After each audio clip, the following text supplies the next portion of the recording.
बोली बनी सदिया मेला रागिस राकेश भाई और मेला में जागस मारनी एते भीड़ लागिस जाम पहुंचे में मेला में देख टावर झूला है बहनी। हाँ बहनी देख बहनी उन्हें ब्रेक डांस हाँ बहनी उन्हें ब्रेक डांस है ट्रेन झूला है बहनी आ उधर एगो कौन तो झूला लगा नाव वाला ए बहनी रूबी बोली बनी सदिया एगो बात कही एको ना दूगो बोली नटवा कहाँ गई ए भाई तू ही बोलाई नटवा का। ठीक है बोला मुर्गी चोर के जनता रे मुस्लिम भाई रे नटवा हाई से रे किन्ने जाइस रे मुर्गी चोर के जा ए भाई नटवा का मिली।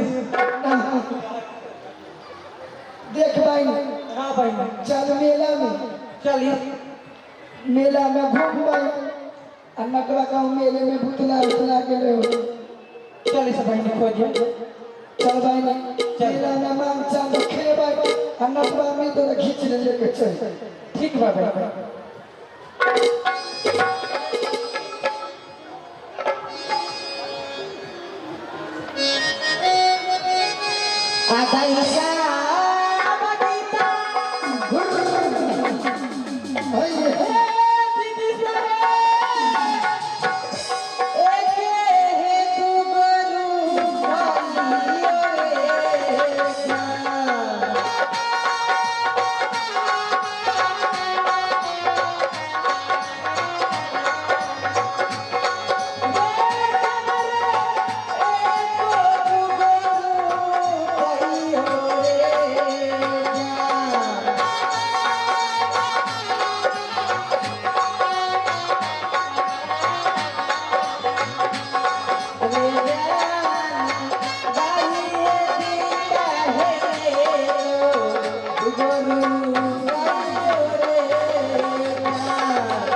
रे जानी रे जानी चला गे बनी के तूने भटके मिलबो रे जानी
एगो ना दूगो कमी धुन घाट के मेला गई रहे इतना दिलदार लोग भाई दोनों बहन के माले माल को दिस माले माल कर दिस और नटवा के बोला मुर्गी चोर के जाने नटवा इसने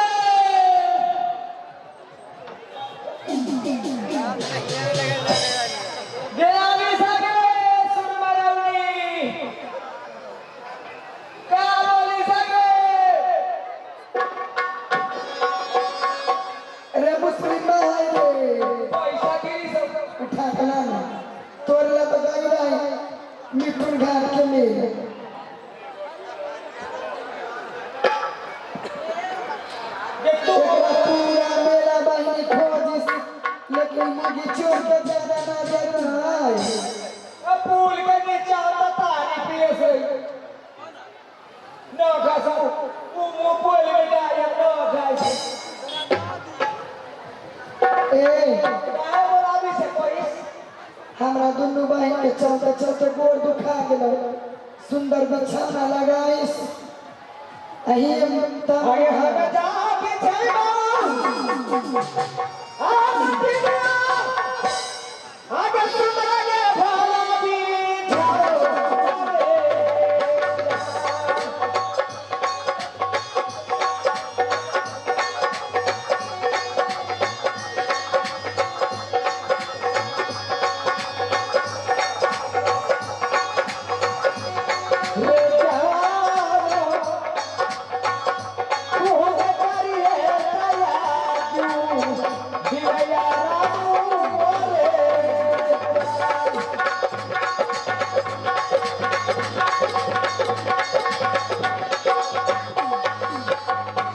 आज भी नहीं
अरे कुछ ऐसे दवाई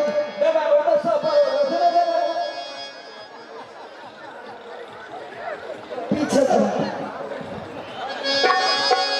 हमारा पीछे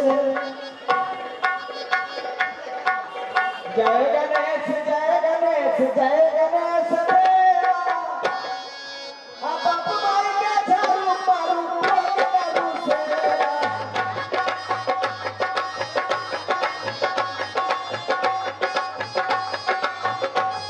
जय गणेश जय गणेश देवा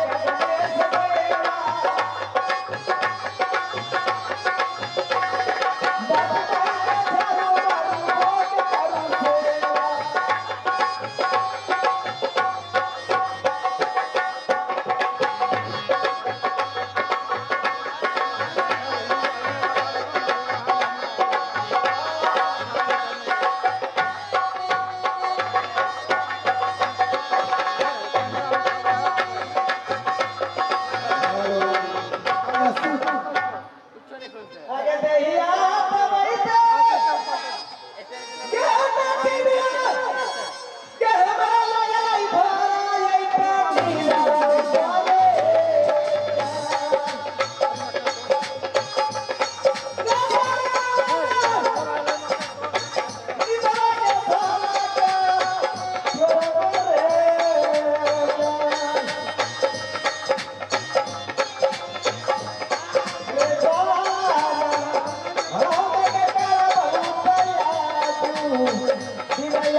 देखो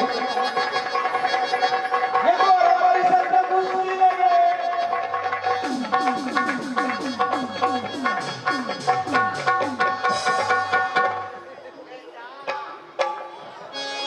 भौजी सुना, हाँ देवर जी, क्या मेला नहीं चलेगी? ऐसा विलंब क्यों कर रही है? देवर जी ये बताइए अब कितना दूर बचा है? बहुत थोड़ा थोड़ा वक्त है, मेला के लिए पूछ नहीं वाले हैं। क्या पहुंचना है? चलिए ना, चलिए।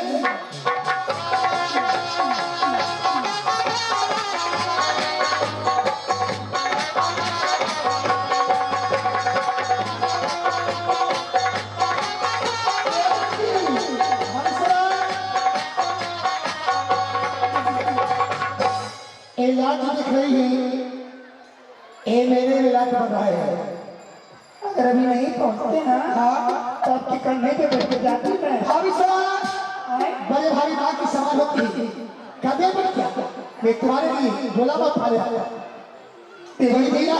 कहे के थे हाँ, हाँ। देवर जी भाभी। आगे से आप पीछे पीछे चलिए, मैं आगे आगे चलिए। ठीक हो तो